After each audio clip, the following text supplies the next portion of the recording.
Donna Jackson serves as the Director of Membership Development for the Project 21 Black Leadership Network.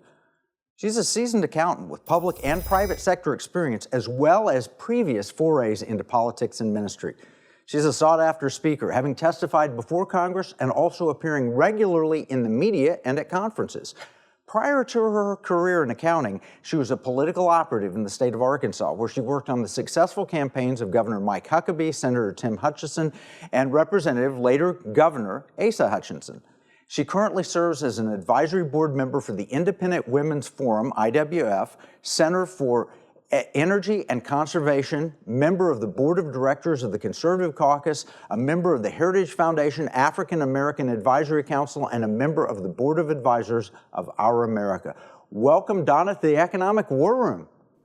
Thank you for having me. It's a pleasure. I've really been looking for this opportunity. Well, we're so grateful to have you. And, I'm curious, there's so much we can talk about, but this Project 21 thing, it pops up, and every time I see anything from Project 21, I say that is the most rational perspective that could be shared. It's honest, it's compassionate, it's human. I love it. Tell us about Project 21. So Project 21 actually was started during the George Floyd riots, when people said the only way that African Americans know how to respond is to tear up their community. That's not right. There's actually level-headed African Americans that take pride in the fact that we are a part of this American dream. We want to build strong families, strong communities. We want to be economically and financially secure. We want the same dream that every other American wants. So we don't want government dependency. In fact, we want less government, because who's been more restricted by government policies than the minority community, that actually where you have government that thinks they own us and basically have actually stopped the progress of upward mobility for most African Americans. So we bring that balanced view so that people understand the truth and not believe the activist point of view. You know, what I love is the idea that you recognize that they're people, individuals, not just a collectivist group that has to do a certain thing. You know, when I heard President Biden say, "You ain't black unless you're voting for me," you get the idea that he's not treating African Americans as individual Americans that have their own thoughts, their own ability to discern and understand and so forth. He's just saying, no, you're my political group that we own. And that frightens me. You know, that's the way you take away people's freedoms. Because if I have a thought that says, you know what, prosperity for my family means having good education for my kids. Prosperity for my family means that they're not indoctrinated with pornography in school, that they believe in a strong nuclear family. If you tell someone that they're part of a collective, then that means I have to forego my right and freedom in knowing what's best for my family and give that up to the group whose agenda may be directed by people who are nefarious and want to actually destroy the community and the country. Speaking of community, so that's important to recognize. Absolutely. I grew up in Tulsa, Oklahoma, where Black Wall Street was, one of the strongest communities in the entire country. It was a free enterprise community and so forth. And it was destroyed by racism, where they came in and said, look, we're not treating you as people and individuals. We're going to push you out because you're a threat to our political power. And right now, you, Project 21, you're a threat to the political power of those who would, Marxists, communists, those that would control all of us. And so your voice is very important. Absolutely. I mean, we stand for freedom. And freedom comes from less regulations, from consumer choice, for being able to decide what's the best fit for my family. Well, and you support, education rather than indoctrination.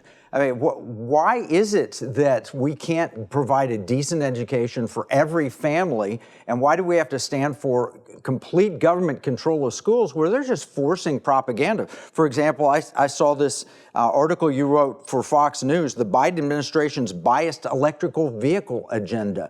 They're indoctrinating kids with this climate change fear, but you have a different perspective. Absolutely. I don't want to say they're racist, but if they were, they wouldn't have to do a single thing differently. Listen, the automobile represents freedom. When when Henry Ford made the automobile, 100 years after the automobile was actually invented, it actually opened up the suburbs. It opened up opportunities for individuals to have other means of success in terms of financial security. It actually opened up the hospitality, created the hospitality, leisure. It created, it pulled families together.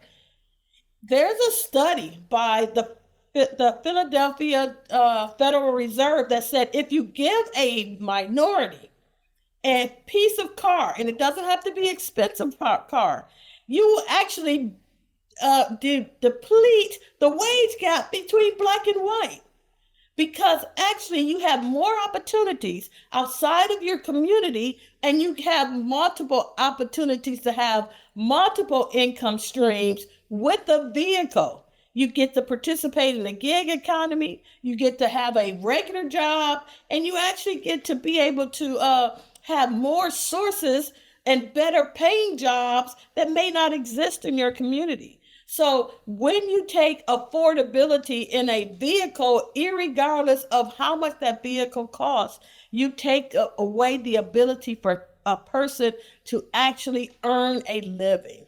So what if they took all of the used gasoline-powered cars off the road and forced an immediate mandate of electric vehicles? Would that widen the wealth gap? Is that what you just shared? At 100%. This is common sense. If you're watching the news and you're watching all of these large corporations leaving black communities, so where are black people going to find jobs? Probably outside of their community. If you take away that means that you take away the ability of people to be able to have dignity in working. And there is dignity in the ability of someone to use their own hands and mind to create their own wealth. It's a pride in that. Well, if the automobile hadn't been invented, what would the racial situation be like? If we implement the Green New Deal, what will the racial situation be like? We're going to have to take a break, but when we come back, Donna, I really would like to explore this question. Why is the Green New Deal bad for America? You've written about it more than anyone I know, and you've got an incredible viewpoint on that. So we're going to take a short break. When we come back, we'll talk about the Green New Deal and Black America.